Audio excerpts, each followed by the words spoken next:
ওকে, আমরা লাইভে আছি এখন। ওকে, তো আমরা আজকে কথা বলতেছি সাদিয়ার সাথে। সাদিয়া একজন সেকেন্ড টাইমার। ওকে, তাই তো সাদিয়া? জি। আচ্ছা, এবং সাদিয়া আমাদের আরটিডিএস সেকেন্ড টাইম ব্যাচের স্টুডেন্ট। আজকে আমরা মূলত সেকেন্ড টাইমের স্টুডেন্টদের সাথেই বেশি কথা বলতেছি। কারণ আমার মনে হয় যে আমাদের যারা ভিউয়ার আছে তাদের আসলে জানা উচিত যে ফার্স্ট টাইমে কেন একটা স্টুডেন্টের চান্স মিস হয় এবং কিভাবে ব্যাপারটাকে ওভারকাম করা যায়। ঠিক আছে? শুধুমাত্র ওই যে সফল মানুষ একদম টপার তাদের কাছে আসলে খুব একটা ভালো ইনসাইট পাওয়া যায় না। অধিকাংশ ক্ষেত্রে তারা শুধু বলে, "আরে একটু পড়লেই চান্স হয়ে যায়।" কিন্তু যে একবার ধাক্কা খেয়ে আসছে, আমার মনে হয় তার কাছে শোনাটাই সবচেয়ে বেশি ভালো। আমি কি ঠিক বলছি সাদিয়া? জি ভাইয়া। আচ্ছা। তো আমাকে একটু বলো যে তুমি আমাদের সাথে কোন সময় থেকে যুক্ত ছিলে? প্রি মেডিকেল বেচে শুরু এপ্রিলে। প্রি প্রি মেডিকেল ব্যাচ দিয়ে শুরু হইছে, তাই তো? আচ্ছা। আমি যদি তোমাকে জিজ্ঞাসা করি যে তুমি আমাদের আরটিডিএস অনলাইন ছাড়া আর কোথাও যুক্ত ছিলে? এক্সাম বেচেই ছিলাম শুধু। কিছুদিন দিছি পরীক্ষা। আচ্ছা। ওকে, ওকে।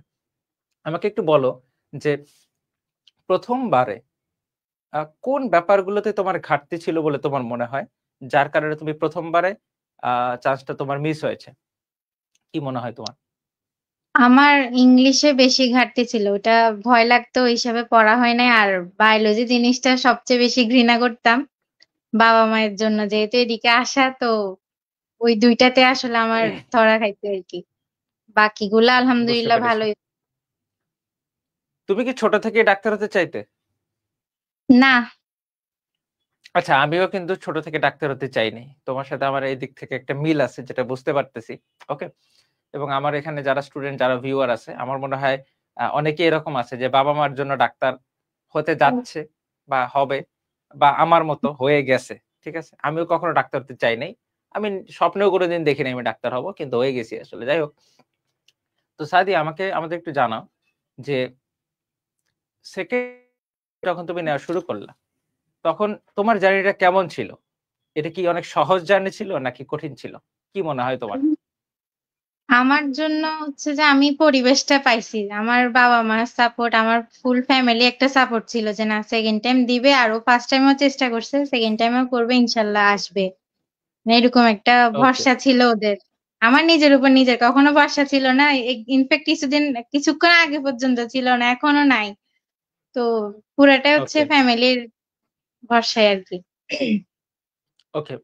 আসলে এই পর্যন্ত যারা কথা বলছে সবাই একটা কথাই বলছে। তাদের ফ্যামিলি সাপোর্ট ছিল অসাধারণ। ঠিক আছে? আচ্ছা, আমাকে একটু বলো জুনিয়রদের উদ্দেশ্যে এইচএসসি ২৫ ব্যাচ যারা আছে ধরো, তাদের উদ্দেশ্যে তুমি কি পরামর্শ দিতে চাও? বা তাদের এখন থেকে করা উচিত? তোমার কি মনে হয়?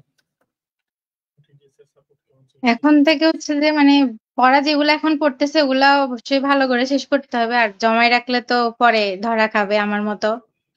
তো ওকে। টাইম ম্যানেজমেন্ট করতে হবে আরকি। যেটা আমি ভুল করছি এই আরকি।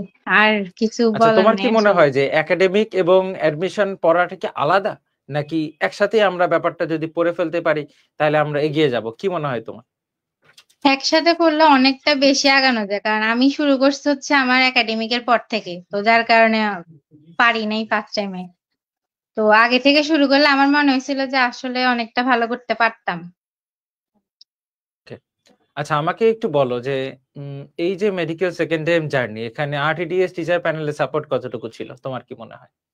বা আমি আমরা আপনাদের সবার কথা না তোমাদেরকে বললে প্রপার আমি যে মাইনুল ভাইয়ের কথাটা বলবো। ওইটার অবদানটা মানে কিভাবে বললে পুরোটা বলতে পারবো আমি জানি না আসলে। উনার পড়া দেওয়া মাইনুল ভাই একদম ফার্স্ট এজন্য এর থেকে লজ্জায় আমি সামনে পুরা আসতেছে না। ফার্স্ট এর থেকে আমি একদম পুরা উনার পড়াগুলাই যেভাবে দিত ওভাবে শেষ করছি। আপনাদের ক্লাসের চাইতে আমি ভাইয়ার পড়াটা আগে শেষ করছি। তো শেষের দিকে এসে একটু উল্টাপাল্টা হয়ে যাওয়াতে পড়া পুরোপুরি শেষ করতে পারি নাই। কিছু শেষ হইছে, কিছু শেষ হয় নাই। তাও ছিলাম ওই ভাইয়ের সাথে। ক্লাস বাদ দিছি আমি তারপরেও ভাইয়ার পড়া আমি বাদ দিই নাই। ওই যে ছোটবেলায় টিচাররা যেমন প্রতিদিন পড়া দিত ঐরকম নাকি? জি, জি। ওইটা অনেক বেশি ভালো লাগছে। আর আমার ইংলিশের মার্কস গতবার হচ্ছে আমার ৭ টা ১০ টা দাগাইছি ৭ টাই ভুল ছিল। বাট এবার আমি ১০ টা ১২ টার মতো দাগাইছি আমার ১০ টাই হইছে। তো ওই ভাইয়ার পড়াগুলা দেওয়াতে বারবার রিভিশন ছিল। যার কারণে এখানে মার্কসটা আসলে বাড়ছে আমার, না হলে আগের বারের মতোই হইতো।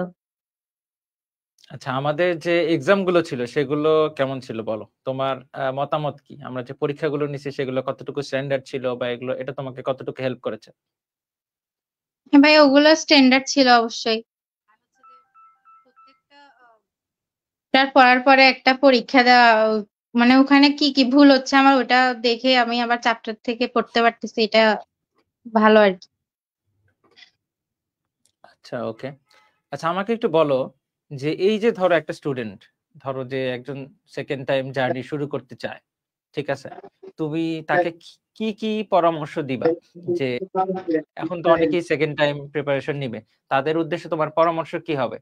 এই এত বড় লম্বা একটা জার্নি, যেটা প্রায় আ ধরো সামনে ডিসেম্বরে হয়তো পরীক্ষা হতে পারে। তো অলমোস্ট ১১ মাস বা ১১.৫ মাসের একটা জার্নি। এতটা সময় একটা স্টুডেন্ট কিভাবে তার মনোযোগটা ধরে রাখবে বা কিভাবে তুমি ধরে রেখেছ? আমারটা হচ্ছে বাসায় হচ্ছে একটা চাপ আছিল যে পড়তে হবে পড়তে হবে। আর হচ্ছে যে ওই যে আপনাদের ক্লাসগুলা, ওখানে আবার মাইনুল ভাইয়া প্রতিদিন মনে করাই দিচ্ছে আমি একটা সেকেন্ড টাইম আর পড়তে হবে আমাকে। তো ওই হিসাবে চালাই গেছি। আর হচ্ছে যে পড়া অবশ্যই শেষ করতে হবে, পড়া জমা আমার মতো জমাই রাখলে, আমি সেকেন্ড টাইমে এসেও জমাইছি, শেষের দিকে এসে এবার তাড়াহুড়ো করে শেষ করতে হয়েছে আমাকে।